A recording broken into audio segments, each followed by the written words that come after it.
A Bond Through Worlds by gjg995. How did I get wrapped into this? Those were Rimuru's thoughts as he was sitting in front of a desk with a load of paperwork and a pen. Along with Testa and Soma, there were multiple people who were sifting through loads of paperwork and running around. Whenever one load was done, a maid would promptly come in with another. With this happening for 3 days straight, it felt like his own personal hell. Though Albert handed the throne to Soma, he was still a provisional king and not a true king. Nevertheless, he wasted no time in immediately sifting through all the documents and implementing the plans that they discussed in the meeting. Rimuru and Testa certainly didn't have to do any of the work and were planning to spend the next few days exploring the surrounding capital of Elfrieden, Parnum. All he had to do was to let the ministers and a 19-year-old kid do the work.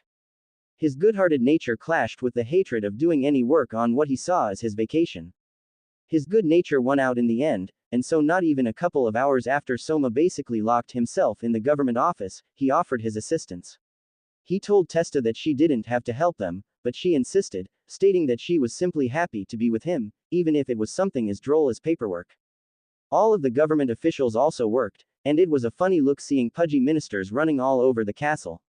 Even the maids, who normally only take care of the castle, were not spared from this insane work ethic that permeated the castle and took it upon themselves to be as useful as possible, even if it was just delivering papers. Rimuru was astounded at just how efficiently he was able to execute his plans. Sure, it was far from perfect, but for some college kid who not even last week was wondering what he was going to eat for lunch to be able to understand and execute the affairs of a country, not only from a different age, but a different world, was just impressive to him. One of the first things that they did was pay off the debt, and this was done by selling off about a third of the kingdom's treasures.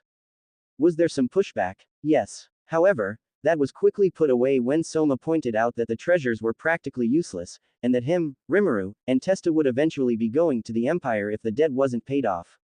It was argued that they would rather take the gamble of both Albert's decision and keeping the 3 over what was basically guaranteeing the people starving and the country crumbling from both internal and external forces.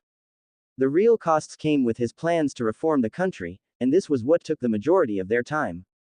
But for 3 days, he couldn't even use Seal to help him, as if he just blew through all his paperwork, there was a pretty good chance that any and all future paperwork would just come to him. Therefore, both him and Testa struck a balance of being good enough to keep up, but not excelling at doing said chore. Unfortunately, his pride wasn't something he was accounting for. The reason being is that he wanted to keep up with Soma. But Soma wasn't even sleeping for the duration, and only took bathroom breaks.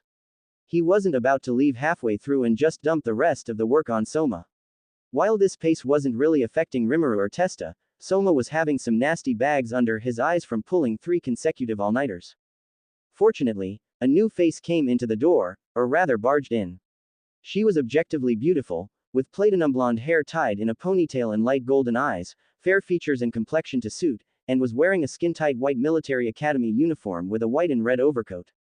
Rimuru and Testa quickly connected this and realized that she was the daughter of the queen, whose name they learned was Elisha. All Soma saw, however, was a fresh new body to be put to work. Before Rimuru could tell him who she was, Soma beckoned her over. Can you read and write? Of course I can. That's a basic prerequisite for entering the academy. Good. Then lend a hand and look through these documents for any discrepancies. She looked as if someone had just insulted every fiber of her being. Who the hell do you think you are ordering me around like some dog? You're king. This is a royal order. Do it. With the woman, Lissa, now only realizing that this was the man her father named king, she awkwardly took the documents and began her work. Another realization was that there were 2 other women who clearly didn't belong here, one with blue hair, one with white hair, and both extraordinarily beautiful. She maybe wondered if that was the reason many of the ministers also were working themselves to the bone. Although, while she noticed their body language clearly acting tired, they didn't have the same bags under their eyes as everyone else did. Certainly, when she heard the news that her father abdicated the throne to someone else, she immediately stopped her patrol and rushed as fast as she could to the castle, only to see her mother and father eating scones as if they were in some sort of rom-com. Furious at this sight, she grilled him not only as to why he gave up the throne, but as to why he betrothed her to the new king. Once she found out where Soma was, she swiftly departed the room before they could tell her about the entire situation. They didn't even get the chance to tell her that he was a summoned hero, or about the other 2. In truth, The reason Albert betrothed Lissa to Soma was to further cement his rule. Because Albert was a good person, the public opinion of him was quite high, but as he was a poor king, there wasn't a large amount of public disorder when news of him abdicating flowed into the rest of the kingdom. Lissa was naturally at her finest on the battlefield, so even if Soma annulled the marriage, both her competency as a warrior and status as a princess guaranteed her a high spot in the army. A few hours after she joined in, Rimuru and Testa were finally finished with the last remnants of their paperwork. He offered to take a little off Soma's load, but as he was close to being finished, he refused and urged the two to get some sleep. With that, Rimuru got up and stretched. Well, if you insist, we're gonna hit the hay. You and your fiancé can have fun finishing the rest up. Yeah, good night. Wait, what? Soma took a good look at the woman next to him, who was now giving him a slight smirk. Noticing the platinum blonde hair and light golden eyes, as well as the rest of the outfit giving off a regal feel, he quickly felt like an idiot for not realizing it sooner. Allow me to properly introduce myself, King Soma. I am Lissa Elfrieden, daughter of former King Alfred Elfrieden, as well as your betrothed. Oh, Soma just looked at her, unsure of what to say as Rimuru chuckled his way out the door with Testa. We'll discuss things later. For now, let's finish this up and rest. Not to be rude, but you look like a ghost with how gaunt your face is. Soma welcomed the fact that she didn't harp over it and continued with his work and told her that she can forget about the formalities, which she appreciated due to how rapidly everything was happening. Besides, they would soon be of equal status now that they were engaged. About an hour later, they were finally both finished with all the main things they wanted to get done. While Lissa was quite alarmed about how they raised the money to pay off the debt to the empire so quickly, she put off those matters and promised to grill him about it later. For now, all she wanted to do was rest, and joined Soma in crashing on the couch. Soma woke up the next morning a little groggy, but quickly got up when he noticed the woman sleeping beside him. Him jolting up into a seated position alerted her as well, who opened her sleepy eyes. Ah, good morning, Soma, she said while rubbing her eyes. Good morning, Lissa. What are you doing sleeping on the couch? Lissa finally realized where she slept, and quickly got up. Sure, they were betrothed, but it was customary to sleep together only after the marriage had been consummated. While she wasn't super traditional in that regard, she still wouldn't rest beside a man she had just met the previous day, fiancé or not. Letting out a yawn, Lissa remembered that she wanted clarification on what Soma's plans were for the country, and why the damn costs were so high. Soma, sometime today, I want to know your full plans for this country. Half the paperwork I went through yesterday and the plans you were going to enact seemed absolutely ludicrous. Soma awkwardly laughed at this, then responded. I think it might be better if I show you. Although we should go with Rimuru and Testarossa since most of the ideas for solving the direct farming problem came from them. About them, who are those two? I've never seen them before, and suddenly they're working beside the new king. Quote. Did your father not tell you about what happened? She scoffed at this. No. All he told me was that he abdicated the throne. I ran like mad back to the castle only to see both mother and father acting without a care in the world. Once he told me where you were, I went to confront you about it and, here we are. Soma gave her a wry smile. She must be a bit hot-headed. Stretching, he said, well, let's go see the other two. We'll explain everything on the way. Do you know where the guest room is? She gave a light sigh at this. Which one? There are plenty in the castle. Oh right, this isn't your average house. Besides, she added, just send a maid to get them and guide them to where you want to meet up. Surely they'll know which room they're in. I want to go there myself, though. Why? Oh, forget it. Lissa opened the door and beckoned the nearest maid to them. Can you show us where Miss Rimuru and Miss Testarossa are staying? Certainly. Right this way, please. And princess, if you don't mind me saying so, I recommend you fix your hair. Lissa looked at her hair, which, although still in a ponytail, looked quite unkempt. Her brush was in her room, so she did what she could with her hands. I'll fix it later. For now, let's go. With the maid leading the new couple through the castle, they quickly got to Rimuru's room. Lissa gave the maid permission to leave, and Soma knocked on the door. One sec. A voice groggily said from the room. When the door opened, what greeted them was a beautiful woman with half-lidded eyes and silver-blue hair that was sprawled across her back and partly across her front. Along with the look was a black tank top and gray shorts coming down a little more than halfway to her knees, showing a good portion of her legs. To top it off, she was barefoot. The woman standing a little behind her actually looked presentable, with her white hair slightly waving down to her upper back before curling the rest of the down. She was wearing slightly form-fitting black pants that had pockets on both the sides, back, and further down in the thighs. Wearing a simple white top with sleeves stopping near the elbows, she looked to be deciding between a black or dark blue overcoat. Seeing Soma slightly reddening, she lightly pouted. I know they're beautiful, but at least act like you aren't interested in other women with your fiancé right beside you. Seriously, I at least have Rimuru beat in one aspect, and Testarossa is thankfully already taken. If she had to say, she thought that, while Rimuru was certainly beautiful in her own right, Testarossa would be the one men looked at more. She was secretly envious of that level of natural beauty. Taking a more objective look at things, she realized she was being petty. After all, they had only met yesterday. With her eyes widening, she called herself stupid for not putting two and two together sooner. She, of course, knew about the situation of the kingdom, and by retrospect, the summoned hero. When she heard of the throne being passed on, she quickly jumped to conclusions and thought it was someone else, as the new king seemed, for all intents and purposes, normal. Though she correctly assumed that Soma was a summoned hero, she thought that the summoned hero would be more heroic. Breaking her out of her thoughts, Rimuru told the two a joke. Soma, I'm flattered, really. But I don't really swing that way. It was way too early for jokes. He just sighed, and Rimuru took a couple steps back. Your breath stinks, by the way. If you're gonna sigh, do it elsewhere. Rimuru, I know you like joking around, but at least make them believable. Ha, it's true though. I can show you if you want. Soma brought a hand up to his face, and Lissa was deadpanning. If that really was the case, she felt she, or he, owed an apology to all women for monopolizing such beauty. Though Soma only knew Rimuru for a short few days, he knew better than to drag out a conversation with whatever she called herself. Well, in any case, we were going to go for a stroll outside the castle and would like you to join us. Alright, nothing better to do anyways. Give me a minute and I'll get ready. When the door closed, the two just looked on without saying a word for a few seconds before Lissa gave a smirk to Soma.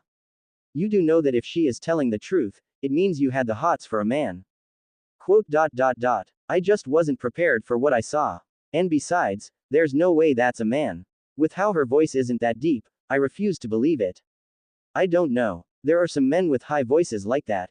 Please don't joke around. Even if we disregard the voice, the face and body is a dead giveaway. That is the body of a woman. Too easy. Geez, I can't believe you looked at him that much. If you like him so much, then we should just annul our marriage and you can marry him. Soma gave her a shocked look. Wait, hold on, how was I not supposed to look? Soma was interrupted by the door opening and Rimuru saving him with some incredibly wise advice. Soma, in moments like these, the best thing you can do is shut up. You'll never win. And for the record, while I am a guy, I don't really mind how you address me. Lissa, HMPHED, at Rimuru ruining her fun but would also properly lecture him later. If Soma could be manipulated with something simple like that, there would be no shortage of concubines she would have to fend off who would be pining after him thanks to his position. With the matter of Rimuru's gender largely settled, there was just one more thing to address. Are you going out like that? It's early morning. It was a fair point that she brought up. Rimuru still had his tank top on and only exchanged his shorts for a pair of white pants similar to Lissa's, which really didn't help his cause as they were still the form-fitting ones. To top the outfit off, he was wearing his hair in a braid and had a couple of bangs framing his face. Honestly, with that fashion sense and not caring how you look, I'm seriously starting to believe it. I'll ask the maids to send some men's clothes to the room later. I'm fine. If you want a brush for your hair, I have one. Lissa thanked him and they set off. She led the four outside to the stables. When they got there, the brisk cool air removed any of the tiredness they still had as the sun crested over the horizon with its red-orange fluorescence. Soma looked at Lissa's horse, which was a beautiful white-colored stallion with an amazing mane. When he asked for some help getting on, he was given looks of incredulity from all three of them. Soma, if you want to have a working set of balls tomorrow, you'll want a saddle for the horse. He gave a sheepish look towards the two of them and waited for Lissa to put the saddle on the horse. After Rimuru and Testa got one of the other horses, they took their stroll around the city, set for one of the farms. As they were walking, the city had started coming to life again. Shopkeepers were getting ready for business, others looked ready to start their day, and there were even some kids that were already taking advantage of the early morning to start play-sparing. Previously, Testa wouldn't think this was anything special, and would have just disregarded them. After all, she had seen this plenty of times before, and from her perspective, they just repeated the same actions again and again until they eventually died. Now that she with Rimuru, however, she noticed the little things that never registered with her before. The wives kissing their husbands and wishing them a good day, the kids playing around, with some looking at her and giving a big smile and wave. She lightly waved back and couldn't prevent a smile from finding its way to her face. Things that would have appeared dull, as none of them would have ever helped with her goal of getting stronger, now had a distinct look of color and brimming with life. It certainly wasn't all pretty, as many of the people looked unhealthy, and there was the occasional beggar she detected along with horse dung that seemed to litter the road, but she was still happy nonetheless that she could truly experience this. She hugged Rimuru a little tighter and silently thanked the man who had introduced her to all the new things that she was still figuring out. While Rimuru and Soma were enjoying the views, both in their own ways, Lissa caused the silent atmosphere to disperse. So, Soma, was there anything you left behind when you got summoned? Not much. Both my parents passed away from an early age, and so I was raised by my grandpa. But passed away as well. She heard this and felt her shoulders release a lot of tension. She felt that he had led a quite solemn life before this, so she was a little sad at that. The tension quickly came back when he retorted, I don't know about the other two, though. Quote exclamation mark exclamation mark exclamation mark quote. I'm honestly a little surprised you didn't make that connection before. You don't need to worry about us though. While we did leave a few things behind, we can make do. Lissa looked baffled at this. I'm truly sorry for this. The summon ritual is only supposed to bring one hero. I don't know who the chosen one was, but it seemed it succeeded too well. Even though Rimuru said he didn't need really care, which was a little weird on its own, her pride as a princess wouldn't allow her to not at least try to make amends. Like I said, don't worry about it. As they exited the town gate and continued on to the farmlands, Lissa probed the three of them a little more. So, what exactly are your plans for reformation? I got the general gist of it from some of the papers, but I would like to know a bit more. As you know, the kingdom is in a famine right now, which is the main problem that needs to be addressed. The first thing that needs to be done is change the things that are being farmed. As they got off the horses and looked around, Lissa saw a bunch of farms that were planting some crop or other and looked quite neat with the way the early morning dew was gently bathing them. Yes, the things that are being farmed. I don't know much about farming, but I do know about economics. Look at the farms and you'll see the problem. Lissa took another look at them, but she was drawing a blank. The plants looked similar, but that's all they were, right? Just plants. Rimuru noticed this and gave a helpless chuckle. Answering the problem, he explained, these are all cotton plants. With the increase in refugees, prices for everything went soaring, including the prices for cotton. Wanting to cash in on this, the farmers switched from planting low-cost staples such as corn and wheat and switched to high-priced cotton which they could sell at a premium. Lissa's eyes grew wide at this, but Rimuru wasn't done explaining. Though this helped the economy in the short term, people obviously can't eat cotton, which transitioned into having to import food, which then rose the cost of said food because it was imported, and so on and so forth. Lissa felt her knees hit the ground and was hoping the news stopped there. Unfortunately, Soma felt that she should hear the full story. Eventually, supply couldn't meet demand, and without a proper system keeping prices in check, the cost of food got to the point where it is now, which is obviously more than the common folk can afford. Instead of subsidizing the transport, however, many of the nobles and royalty kept up their lavish lifestyles, leading to an economy like this. Lissa was berating herself. Am I really a princess? How could I have been so blind to this? I thought it was just bad weather. Or soil. Or something other than this. In truth, Lissa couldn't be blamed for this. The nobles and royalty still kept up appearances, and since her only real interaction with the common folk is secondhand through the military, there was no way she would have known without seeing it. Soma put a hand on her shoulder. Relax, things are bad, but we can turn them around. With the money raised from selling off the more lavish and useless things the royal family owns, we can put Rimuru's plan into action of implementing a proper crop rotation and improve our food sufficiency. Rimuru explained his brief plans. Even in my old world, farming had to be subsidized as it simply isn't a profitable venture to be growing staple foods. Or at least not at the prices that people would buy them at. Yet they're necessary for survival. Offering these subsidies provides farmers more incentives to plant these kinds of wider-range food like potatoes, beans, and wheat. Of course, to get the ball rolling, it will probably take a royal order. If prices of food hit a market equilibrium without government subsidies, the price of food would still be sky high as food simply can't be stored in the same way cotton can. Thus, the reason for subsidies is to allow for the farmers to continue farming food and for the prices to be as such that the average person can reasonably afford them. Even in Tempest, this was the case. The government owned all the farmland and leased it to the farmers, and in exchange, the farmers were able to both make a living and save their money thanks to the subsidies. Yeah, probably. Although once we get the food shortage done and the economy back on track, I'll just quit this whole king gig in a few years. This time, it was Rimuru's turn to be shocked. Along with Testa and Lissa. Kid, good luck with that. What do you mean? King Albert did it without much of an issue. Rimuru looked at him sardonically. Yes, but, and I mean no ill will here Lissa, King Albert was not a good king. It was evidenced by how little unrest there was when he ceded the throne to you. You actually have both the competence and the know-how to become a good king. You think the people will just accept you stepping down? And even if it does happen, where will you go? Soma reflected on this but kept his stance. Even if that is the case, I just need to find someone who is just as competent as me and who wants to lead. I can't imagine it will be too hard. And I can always just stay here or go to King Albert's dukedom. A new voice spoke up. Soma, I believe you will find very few people who meet those capabilities.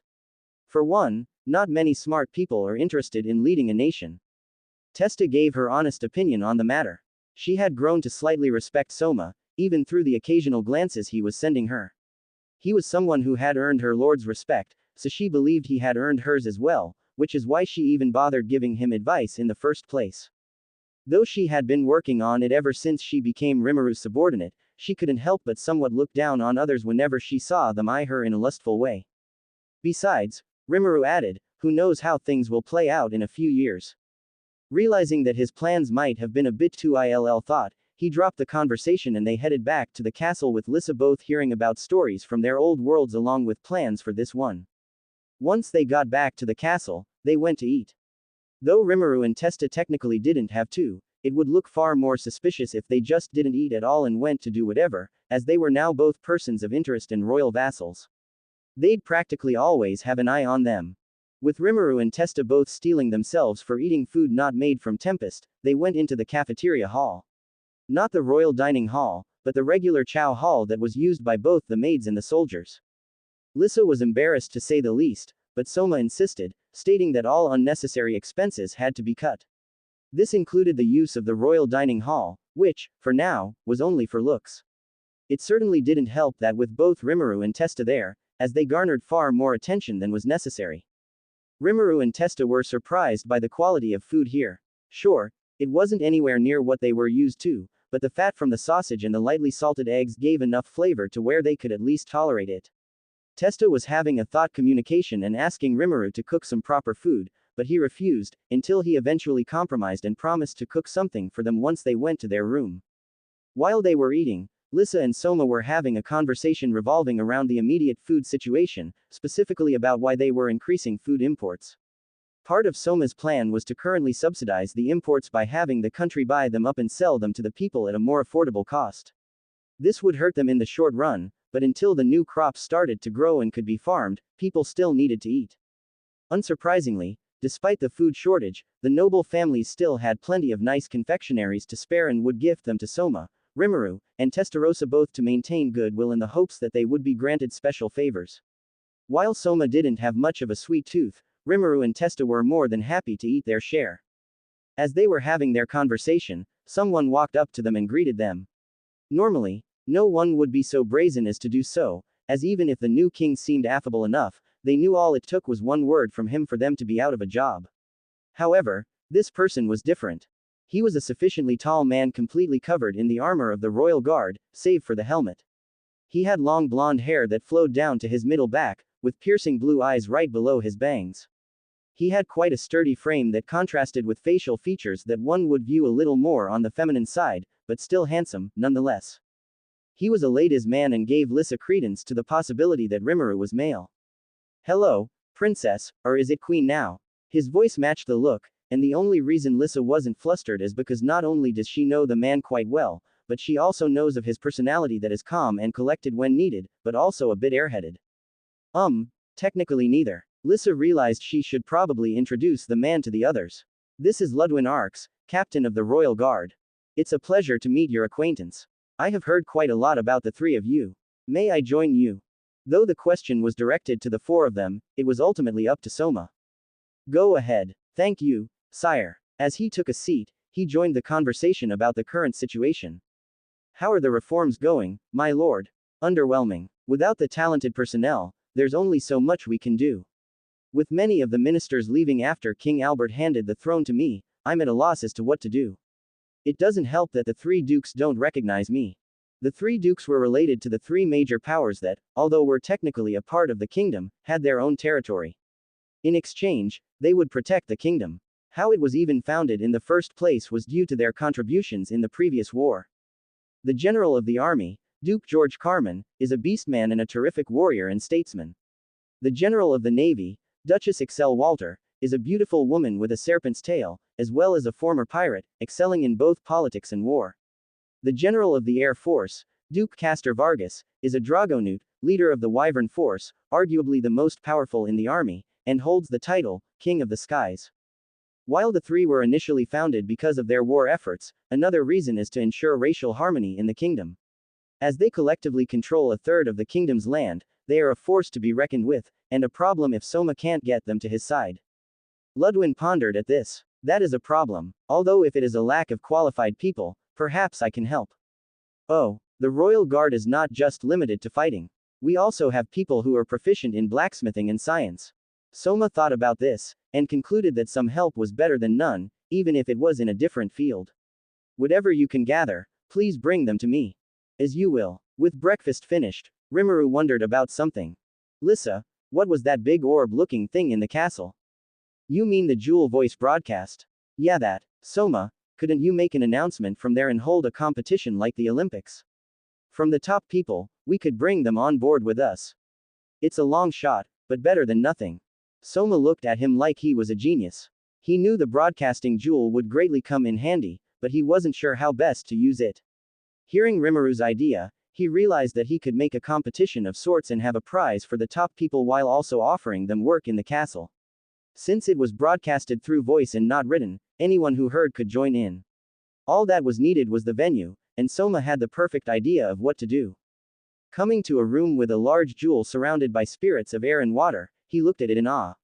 Both Testa and Rimuru went up to their room, so it was just him and Lissa. Thinking of the words to use, he uttered what would be a speech that would be remembered for years to come. If you have a gift, I will put it to use. Those words rung through the entire country, from large towns to small villages, and every citizen was looking at what was a receiver of the broadcasting jewel projecting what was in the broadcasting room over a plume of water from fountains by refracting the light to project an image. Among them was a beautiful young woman with short hair who didn't look older than 25. She was wearing a simple white tank top covered by a faded light gray overcoat with 3 buttons. Completing her attire were worn black pants and shoes, giving her the appearance of someone who was on the road for a long period of time. Hinata was among one of the many who saw Soma's inspirational speech and thought the same as many of the other people who were beside her. Man, this guy's young. While she heard from Rimuru a basic description of the man, this was technically her first time seeing him.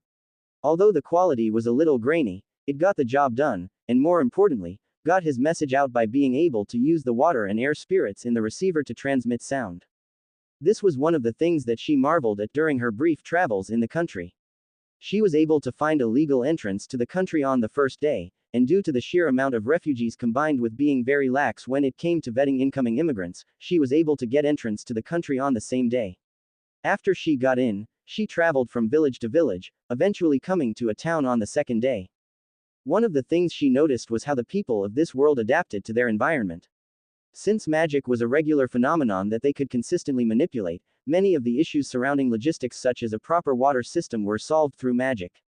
Some of the other things she noticed were that they made use of air travel with wyverns and mainly used fire magic to light a fireplace or wax candles that they used.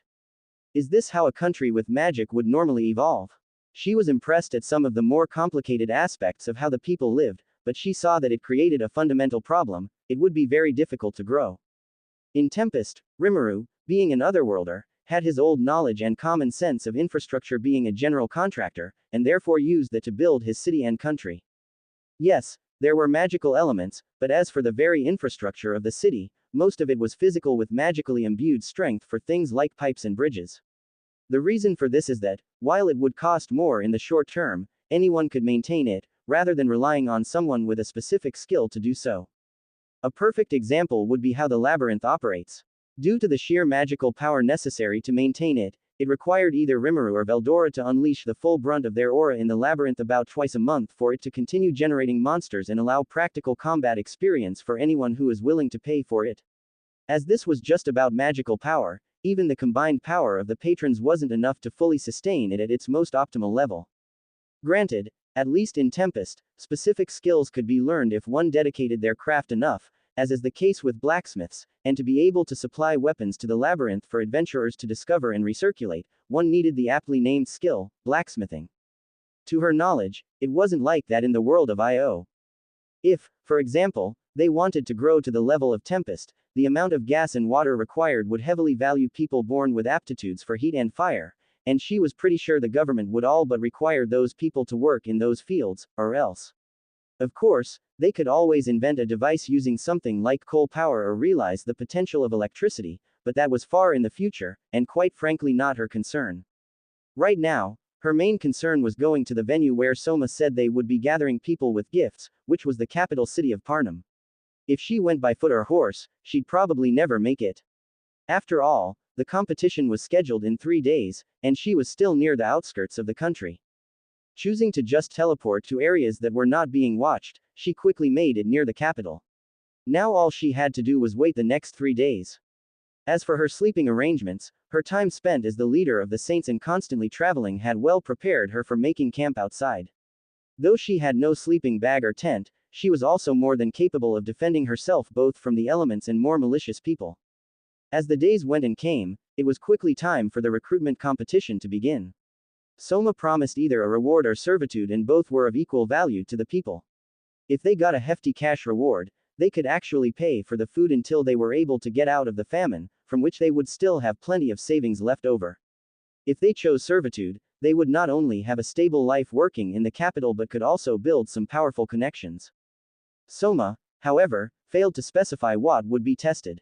As such, when she went into the capital, she was flooded with a plethora of people calling out and moving around, from merchants to recruiters to people joining different areas of the competition left and right. The place was completely packed to the brim with people, which made it hard to get around. She initially was going to choose the fighting arena and demolish the competition, but expanding her perception to find it, she realized that it was on the opposite side of the castle where the barracks were. Instead, after walking around a bit, she chose the thing that she was confident in and would guarantee her an audience with the king, and more importantly, Rimuru and Testa. This wound up being magic theory and practical applications.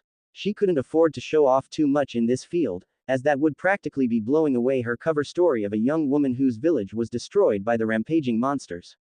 Learning the rundown from Rimuru about how magic works before she set off initially from the castle, she had more than a few options to choose from. Light magic was what she was best at, but it seemed that light magic was mainly used for healing, and there was no telling how they would view holy magic, if they could use it at all. Though she initially wanted to go with the space element, according to Rimuru, no one in this world seemed to possess such an element, therefore she eventually settled for the lightning element.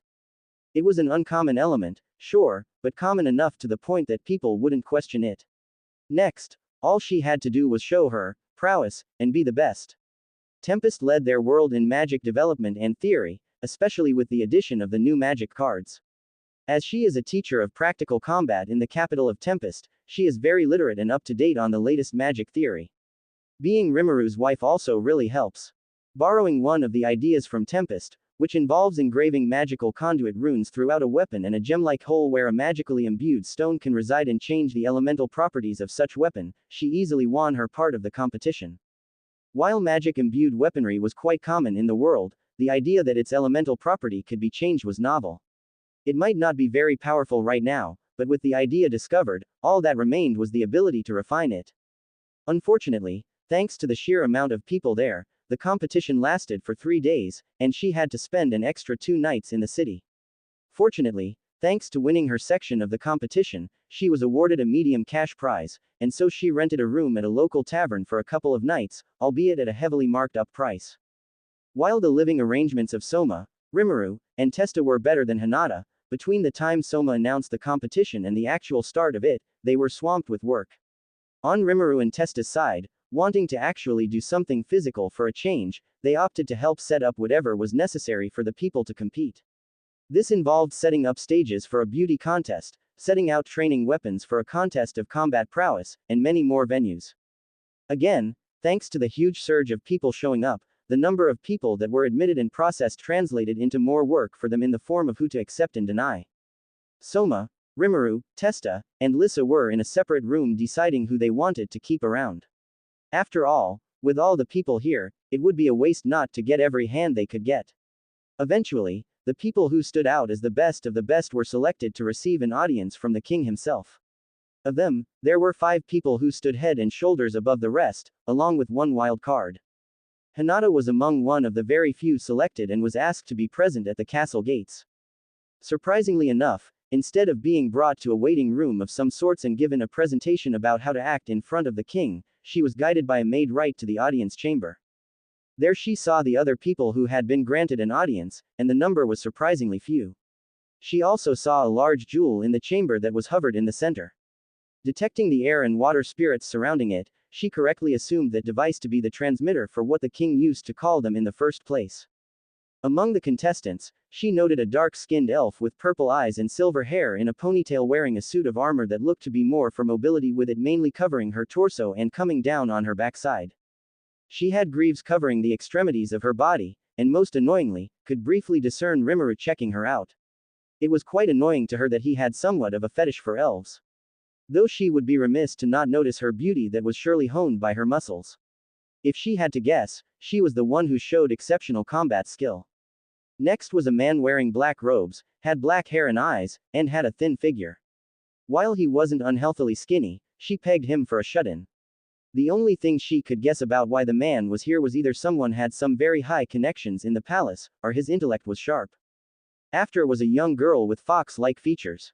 She had purple-pink eyes and incredibly light purple hair. She was wearing simple raggedy village clothing which made Hinata look like she was wearing posh noble clothes. She clearly seemed to be nervous, and probably had some sort of special one-of-a-kind gift. Otherwise, there would be no reason why someone who couldn't be older than 10 would be in the room. Next was a bombshell of a woman with blue hair and eyes. She was wearing a blouse that extended to her mid-thighs which didn't rise above her chest and had laces starting from her breasts down to her navel. She was also wearing a transparent type of legging similar to that of Indian belly dancers. While she was certainly beautiful, Hinata could see past her beauty and notice the clear outlines of a fighter. So maybe she was selected outside of just her beauty. Finally, was a fat man who she really had no idea what the hell he was doing there. His clothes didn't indicate that he was of any special standing, though his simple village clothing was far better maintained than hers. His facial features also weren't anything to write home about, having the same black hair and eyes as herself and the skinny man. Somewhat annoyingly, the oldest out of all of them seemed to be her. Before she could continue analyzing the situation, an elven man stepped forward and declared, "Your Majesty, these are the 6 people who have shown exceptional talent in their respective fields." 4 of them bowed after he said this, with Hinata quickly following suit. The only one left standing of them was the dark elf. "You are before the king. Will you not bend the knee?" asked what she assumed to be the head knight in a tone that was more of a demand than anything. "I ask for your leniency, as is the custom of my tribe. Warriors from our tribe do not bow our heads before any but our master. Women do not bow their heads to any but their husbands." The dark elf seemed adamant about keeping her ground, and the head knight looked more annoyed at this. "This is not your tribe. You are in the audience of the—" He was interrupted by Soma. "I don't mind. We are the ones asking for help, so there is no need for excessive formality." "As you wish, your highness." Soma then rose from his throne. "Please, do not prostrate yourselves before me. I am the one asking for a favor. Discard normal ceremony and please be at ease." With that, the other 5 of them rose, and the king signaled the prime minister to continue. "We will now announce the gifts held by these special individuals and award the prizes as follows. Madam Aisha Udgard, dark elf from the god-protected forest, step forward." "Yes, sir." The woman stepped forward. This one has shown remarkable talent in combat. She is the winner of the best in the kingdom martial arts tournament. She truly is fit to be called the greatest fighter in this kingdom, and for this, we praise her. Hinata held back a scoff at the title of best fighter in the kingdom, but as she wasn't here to prove herself, she continued to wait until the Prime Minister called on her. Soma wondered why a dark elf even participated in the fight, as apparently, they were only loyal towards their own kind. Aisha responded by saying that she is a maverick and that she understands that if the country falls, the forest that the elves hold dear will be threatened. The Dark Elves currently have an agreement with the kingdom, and if Amidonia prevails in the inevitable war, there is no chance that they will continue to honor the agreement. After Aisha's explanation, she then makes her request. I wish to address your highness directly. Hinata's eyes widened as both the princess and the knights surrounding the king pointed their weapons at the Dark Elf. What the hell is this? For just a direct request, are they seriously going to fight her in a place like this? Her confusion was understandable. Being a person who fell through to Rimuru's world before she could even finish middle school, she never learned about Japanese history, and the somewhat ridiculous rules and customs that occurred during the Sengoku period. One such custom that was adopted was that if someone not affiliated with the current feudal lord made a direct request to that feudal lord, it was entirely possible to be beheaded on the spot. Fortunately, Soma also agreed that this was ridiculous. Stand down. I will allow it, Aisha of the Dark Elves. Say what you will. The princess wasn't having it. Soma, she can't just. She fought her way to say this to me. I should hear it out. The Dark Elf seemed relieved. Thank you. Then I shall speak. Aisha described that due to the recent food shortages the country was experiencing, poachers would come into the forest in search of food. While the Dark Elves could understand their plight, they knew that it was only a matter of time before they themselves would be the ones joining them in starvation. In response to this, they have begun to take up arms against the poachers. Soma, in response, struck at the root of the problem and promised to give aid to those surrounding the forest. As there were already laws against poaching, there wasn't much more he could do to deter it but increase the vigilance surrounding the forest, which he also promised to do. Sensing an opportunity, Soma also asked if the Dark Elves would be willing to do trade with the kingdom. Aisha was confused as to what good they would trade, as they make use of everything in the forest. Soma, in response, said that they could trade the excess wood that would be left from periodic thinning, but Aisha just looked at him with a confused look. Soma then explained what periodic thinning was, but outside of her and the other summoned ones, everyone just looked at him as if he needed to explain more. Soma then went in depth on his explanation of what periodic thinning was, explaining that this was necessary to ensure that people could safely live and walk in forests, otherwise there was a heavily increased risk of landslides whenever rainfall would occur thanks to the soil being very dry due to a lack of vegetation on the ground. This is when things got weird. Aisha widened her eyes as if she had an epiphany and looked at Soma as if he were a god. She then immediately pledged eternal loyalty and said that everything that Soma described was currently happening in the forest. It was actually even worse since the trees in the forest are an incredibly long-lived species, so despite the land existing for thousands of years, these issues have only been popping up in the past couple decades. Taking her vow of loyalty and promising to take a trip to the forest to teach them how to periodically trim trees, the Prime Minister, to his credit, continued to act in stride and didn't let the, whatever that was faze him. Next, Sir Hakuya Kwanman, step forward. Yes, sir. The robed man lazily strolled forward. To those watching, it was pretty clear that this guy, while going through the motions, didn't seem particularly interested in the competition at all. This man has been recommended by another and has spectacularly demonstrated his intellect and wisdom by memorizing the laws of this country. Isn't that just having a good memory? Interrupting Hinata's thoughts, Soma congratulated the man. Your gift is splendid. I can grant you a bureaucratic position in the Ministry of Law. Do you accept? No, the prize will be enough.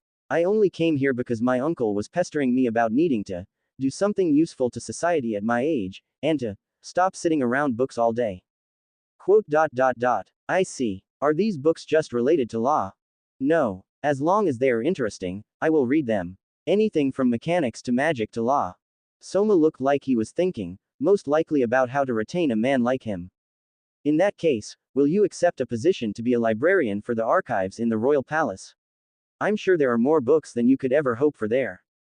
The robed man looked quite pleased. That offer sounds quite splendid. I accept. With Hakuya's matter settled, the Prime Minister moved on to the next person. Madam Junadoma, step forward. Yes, sir. The brunette's steps seemed to entrance the men who viewed her. She truly was an amazing beauty. So much so that she saw the princess lightly scolding Soma for looking like a kid who just saw his first crush. From the way Rimuru was watching this interaction, she was quite certain he would never let him live it down. The Prime Minister, once again showing his competence, continued forth and explained, this one has shown she is gifted with a rare beauty and singing ability. With a combination of such gifts, she took the trophy at both the Elfrieden Pretty Girl Grand Prix with her beauty and at the Kingdom of Talent with her singing. The title of Most Beautiful Songstress should go to none other than her. Though it seemed the Prime Minister wanted to make a comment about her having some competition for beauty in the form of a certain couple being summoned, now was neither the time nor the place. More importantly, this broadcast marked the first time the public saw Rimuru and Testa, and for the most part, the country's eyes were at a three-way lock between who should be given more attention between the two summoned ones and Juna. Thank you for your kind words. The Doma family are descended from sirens. Singing is in my blood. Soma, perhaps acting in the interest of everyone, made a request, I'd very much like to hear you sing. As you wish. Do you have a specific song in mind? Actually, I was wondering if you could sing a song from my home country, Soma said as he started walking towards her. What he pulled out from his pocket caused a questionable look from most of the people, an interested look from Rimuru, and Hinata quickly put away her look of recognition of the device in lieu of a more questionable one. Soma played the piece for her to listen to and replicate, and when she did, it took everything Hinata had to not to show any sign of recognition. For what he chose was a Japanese-style pop song with some rap elements mixed in. Specifically, it was a remix of Masashi Sada's Ganbaramba, though Hinata did not know that. While everyone else was enjoying the performance by Juna, save for Rimuru and Testa who understood the lyrics, Hinata was closing her eyes and focusing on a multitude of things to make sure she didn't let her identity slip in front of Soma. When she finished, Soma congratulated her and offered to teach her more of the songs from his world and wanted her to occasionally perform with the Jewel Voice broadcast. When the applause in the room faded, the Prime Minister resumed the roll call and continued. Madame Tomo Inui of the Mystic Wolf race, step forward. The young wolf girl, not fox girl, Hinata reminded herself, stepped forward with a slight waver in her response. Though she is young, this one possesses the incredibly rare gift of talking to animals. She proved this by being able to speak to the horses and confirming their state of health, along with their history when we brought her to the stables. A few whispers were shared between Soma and the princess, before Soma declared, if they have a gift, I will put it to use. It matters not whether they are foreigners or refugees.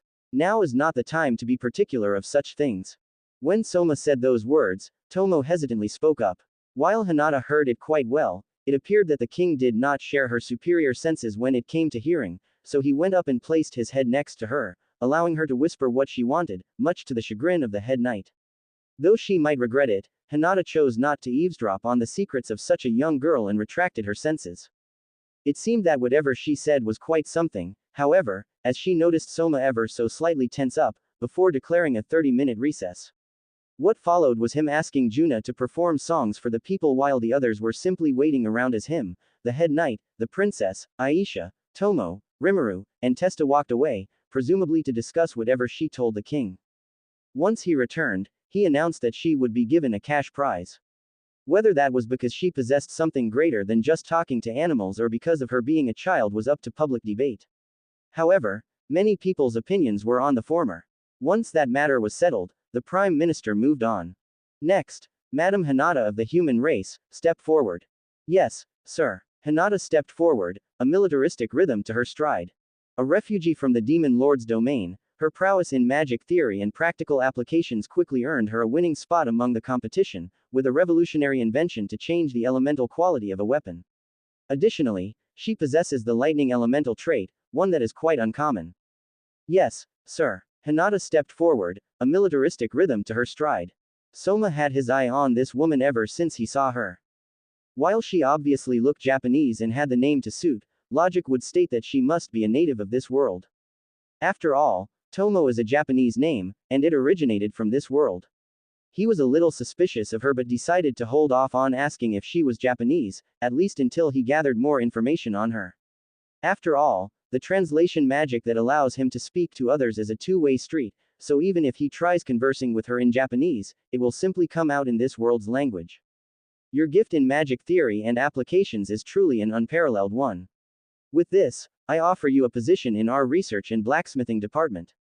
What say you? Hinata acted as if she was considering taking the action before responding. I humbly decline that position, Your Highness, in favor of a position in the military. I believe that I will be of much better use in the front lines than in a laboratory. Oh, and may I ask why you prefer the front lines over a safer job in a workshop? Hinata steeled herself before answering, as you know, sire, I am a refugee. I can distinctly remember my village being pillaged and burned by those demons, and I wish for nothing more than to slay each and every last one of them. Hatred practically dripped with every single word that she spoke, and even to the untrained eye, it was quite clear that there was no lie to her words. Even Aisha and the knights were taken aback by how much she seemed to hate the demons. After all, during her time as the leader of the saints, she was often dispatched to deal with monster attacks. Many times, she saved the villages. And, to her, many times she didn't. She was simply drawing on the times that she was too slow to save the people who were brutally slaughtered by the monsters, and by doing so, was able to give a very good reason as to why she wanted to be in the military. Soma, hearing this, discarded any thought that she was Japanese. While she could be much like Rimuru in the sense that she may have reincarnated or been summoned from Earth, that wouldn't explain how she came to Io. While anyone could deliver lines like that, even with such emotion, that was mainly acting. To him, her words were truth. I see. I will have our head knight do a mock battle with you to determine your talent before accepting you into the military. Is that acceptable? Yes, Your Highness. Finally, it was time for the last person. The Prime Minister read from his scroll and said, next, Pancho Panicata of Pot Village, step forward. Yes, I'll do that. A fat man walked forward, and in his rush, tripped over himself and fell over. The only people who didn't even crack a smile were Hinata, Soma, and the Prime Minister. Everyone else had some sort of reaction, ranging from a smirk to a light laugh. This time, the Prime Minister didn't wait for the laughter to die down before continuing. This one's gift, as you may have guessed, is eating. None could defeat him in the eating contest held. Furthermore, he has devoted his life purpose towards traveling to different countries and trying the cuisine there. In his words, if I could eat it, I ate it. Nonetheless, he does have a unique gift in this country. Soma's eyes grew wider, and his smile grew to match at the Prime Minister's words. In fact, it was to the point where he prepared to get up from his seat and greet the man. However, he was beaten by a blue blur. In a motion faster than anyone expected from the woman, Rimuru was immediately in front of Pancho, demanding to know every single recipe he had, and shocking the poor man to the point that he skipped the blushing portion and went straight to showing a bit of fear. What the hell is this idiot doing? Fortunately, Soma seemed to have enough sense to do something about this. Rimuru, we still need to properly reward him. Let the man go. The woman looked back at the king, and promptly declared, we are keeping him. Besides, surely you know the value he possesses. In truth, Rimuru just wanted to learn new recipes for food. He wasn't a glutton for no reason. Soma, however, wanted to keep the man for entirely different reasons. Yes, he is incredibly valuable. All the more reason for you not to scare him off. Rimuru finally gave the man a proper look and realized that grabbing his shoulders, shaking him, and demanding recipes from him may have come off as a bit forceful. Heaving a sigh, he let go of the man and walked back to behind the throne. Pancho just looked incredibly confused at the new attention he was receiving from the woman and the king. Sorry about that, he can be a little much sometimes. But it's as he says, you have an incredibly valuable gift, and it is key to saving this country. While Pancho's focus was on whether or not to believe his ears, the people watching the broadcasting duel were shocked for two reasons. First, it was the reason that the king was so enthusiastic about this man whose only talent seemed to be eating. Second, was how Soma referred to the one known as Rimuru. Him. They heard that correct, right? Him. He even put emphasis on it. Bringing them all back, the king continued to address Pancho, who was now holding back tears realizing that the words of the king were not fake. I would like to personally have you as my retainer. Should you accept, I wish to grant you the name of Shizuka. In my world, this was the name of a seeker of knowledge of food. How do you respond? Pancho didn't even have to think twice. Now, with actual tears running down his face, he gladly accepted. Yes, I accept the name and the position, yes. Wonderful. Then with all parties satisfied, I declare this award ceremony over. Not even 15 minutes after, Hakuya requested an audience with the king. Apparently, if Soma didn't accept Pancho, he would not have done this, as he also knew the value of a man who was very creative with food. After all, in a food shortage, one needed to be creative with what they ate to not starve to death. Hakuya requested to serve directly under Soma, as with his vast accumulated knowledge, he petitioned that he would be able to properly serve the young king. Shortly after, Hakuya went to learn under the current prime minister, Marx, and Hinata was in one of the barracks training rooms with Ludwin, Aisha, Rimuru, and Testarossa.